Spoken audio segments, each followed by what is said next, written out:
গরুর পুরাণ বা ভগবদ্গীতায় একটা কথা শুনেছিলাম, যে ব্যক্তি পাখিদের বা প্রাণীদের কিছু সেবা করায় তো তাদের পিতৃপুরুষের আত্মা নাকি শান্তি পায়। তো এরকম একটা কথা শুনেছি, এখন তোমাদের আমি ক্লিয়ার করতে পারছি না, কিন্তু এটা আসলেই আমি যে পাখিকে খাওয়াচ্ছিলাম এটা মানসিকভাবে প্রচুর ডিপ্রেশন কমায়।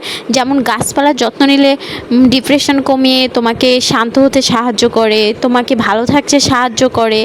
আমি এর কারণেই গাছপালার যত্ন নিতে ভালোবাসি, সাথে আমি পাখিকে খাওয়াতেও ভালোবাসি। যদিও আমার তেমন গাছপালা নেই, আমার মেয়েকে নিয়ে আমার সময়টা কেটে যায়।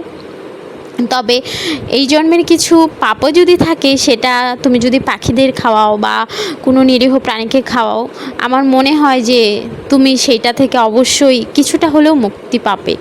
তো আমার চ্যানেলটাকে সাবস্ক্রাইব করবেন, পাশে থাকবেন। Tata, bye bye.